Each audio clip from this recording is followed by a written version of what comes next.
Hello. Welcome back. Last time we discussed about conservation of energy involving we have the gravitational potential energy and kinetic energy.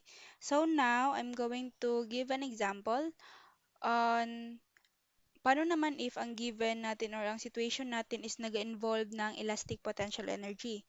So again, ano yung formula ng yung equation ng conservation of energy? We have here kinetic energy final plus potential energy final is equal to kinetic energy initial plus our potential energy initial. So since we're going to discuss about, we're going to talk about elastic potential now. So EPE tayo. So EPE yung pag-uusapan natin ngayon. So our formula for our potential energy that will be 1 half kx squared. So yung k natin, that is our spring constant.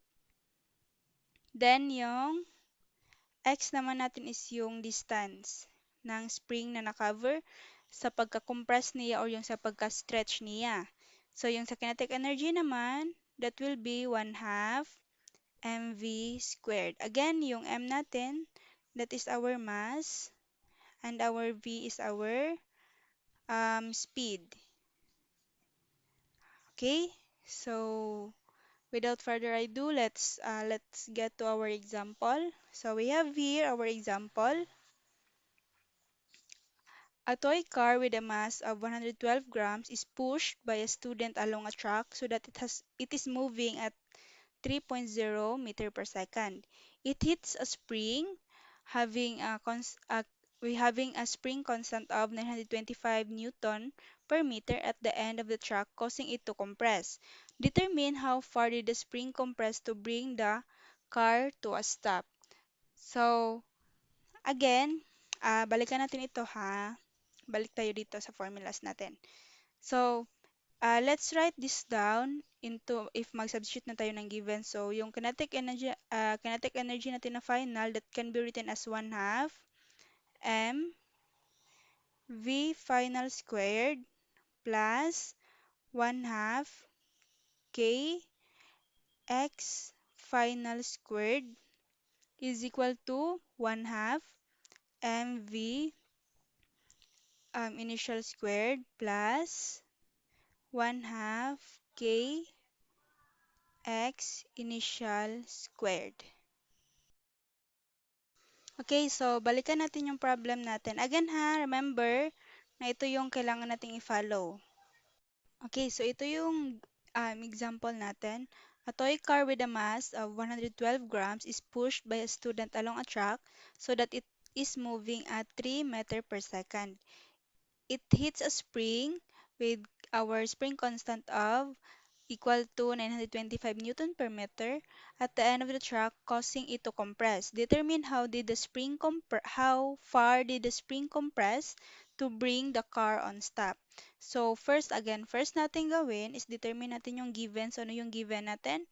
First, we have here our mass. Yung mass natin is ito, 112 grams. Again, take note na dapat yung mass natin is naka-kilogram siya. So that is the standard unit of measurement for our mass sa ano natin, sa energy or sa force natin. So we multiply natin to by 1 over 1,000. So since 1,000 kilogram is equal to 1,000 grams. So this will be equal to 0.112 kilogram. Okay, then we have here at moving at okay, yung speed natin, initial speed natin that is 3 meter per second with the spring constant. So spring constant natin that is our K, 925 Newton per meter.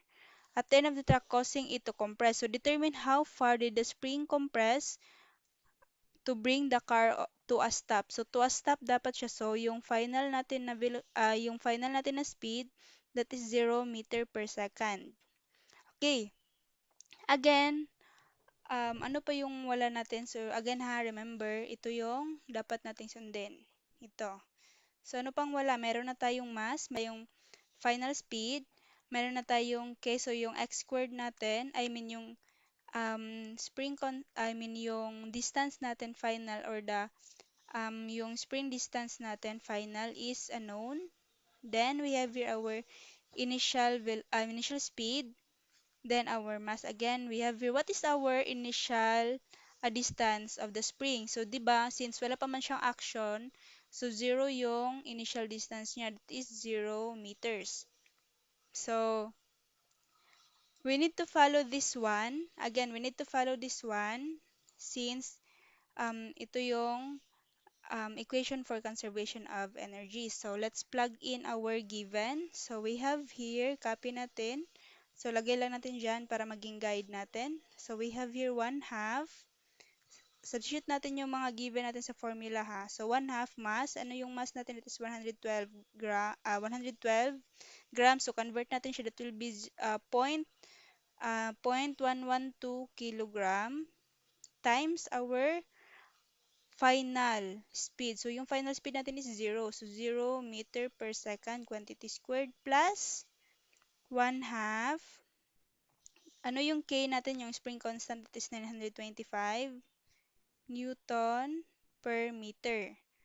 Then, we have here our final, final spring distance. So, KF, no, sorry, X sub F squared is equal to, again, copy 1/2, yung mass natin, 0.112 kilogram times yung initial speed natin na 3 meter per second. So, 3 meter per second quantity squared plus 1/2.